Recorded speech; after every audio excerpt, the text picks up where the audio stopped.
The Republican presidential candidates are breathing a sigh of relief this morning. Yesterday, New Jersey Governor Chris Christie announced that he will not enter the race. Christie says he reconsidered running for president after donors and leading Republicans pleaded with him to join the field. In the end, Christie said he was not prepared to leave his commitment to New Jersey. I've thought long and hard about this decision. I've explored the options. I've listened to so many people and considered whether this was something that I needed to take on.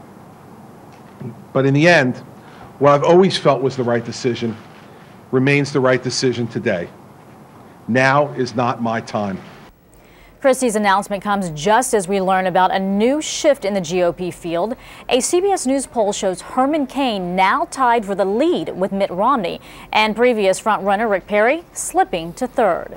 So for more, we are joined by CBSNews.com senior political reporter Brian Montopoli. Brian, thanks for being with us. Of course. All right, let's get to Christie first. His decision not to run, who benefits, and what does this mean for those who are really fired up to see him run? It's got to be Mitt Romney. I mean, Christie is a guy whose positions were relatively moderate on a lot of social issues, things like gun control and immigration, and those are the voters that Mitt Romney was appealing to, right? You've got the sort of true believers, the people like Michelle Bachmann, maybe Rick Perry, although as we see in the CBS News poll, he's slipping, but the moderate voters who are going to break for Romney, we're going to like Chris Christie, and Chris Christie not being in the race is real good news for Mitt Romney. We heard Christie saying, you know, I'm not going to run, but then there were moves that kind of indicated that he might. How close was he truly to running? I think he was very close. Our CBS News sources said he was about 50-50, but he seriously thought about this. I mean, he said at his press conference yesterday that he went to bed the night before. That was the first time he made the decision. He said for a long time that he wasn't going to run. He was adamant he wasn't going to run, but then he got all of these calls to run, and he just had no choice but to take them seriously. And I mean, there were a lot of big money folks, a lot of big money donors who were going to rally behind this run.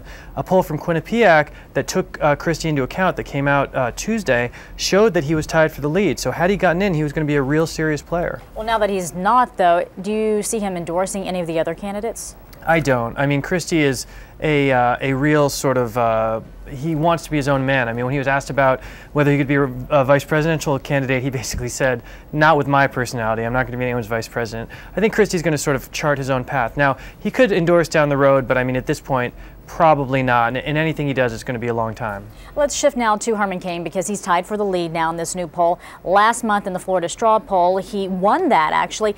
Can Herman Cain win the nomination?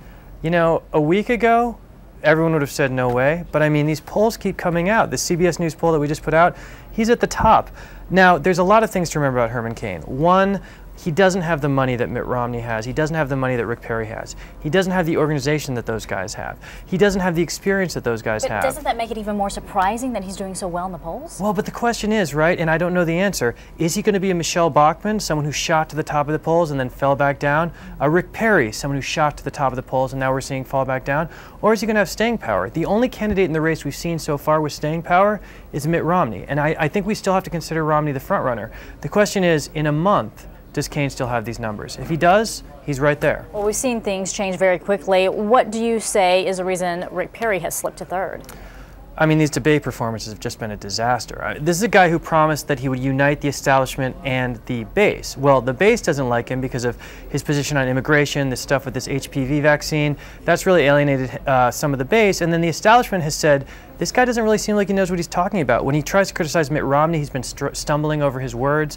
I mean, it's just been a lot of poor debate performances. And in the poll, people told CBS News, we've been watching these debates, and they don't seem to like what they've been seeing with Rick Perry. We have seen the shift between Bachmann, Romney, Perry, Herman Cain. Why so much indecision when it comes to looking at these poll numbers and how people feel? Because there's such a, I mean, Romney is the front runner, and he came in as the front runner, but not a lot of, I mean, people don't love Romney. I would compare him to John Kerry, the Democratic nominee in 2004, where a lot of Democrats were sort of casting about for someone else and then finally said, all right, we'll go with this guy. That's the feeling we're getting with Romney. Not a lot of love for Mitt Romney, but I think finally Republicans are starting to come around and say, you know what, this is the best guy we've got, this is our best chance to beat President Obama, and this is probably the guy we need to rally around. But is it truly, because what, we got about 3 months left, you think anyone else will jump into the ring? Well, who's the name that we must mention, right? Sarah Palin.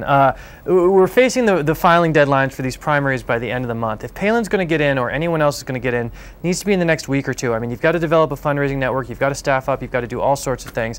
I don't think Palin's going to get in the race. Now, there's talk that her people have been making phone calls to relevant officials in various states, and Palin certainly likes to fan the flames about whether she's going to get in, but she remains a very divisive figure. A lot of Republicans don't like her. In the CBS News poll, 3 in 4 Republican primary voters said they don't want to see her get in the race. I just don't think the numbers are there. I think Palin's smart enough to realize that she doesn't have a great chance at the nomination, so I think ultimately she's not going to get in. You don't think she's going to do it after all this talk? All right, CBSNews.com's Brian Montopoli, thanks so much for being with us. Of course, We appreciate thank you. it.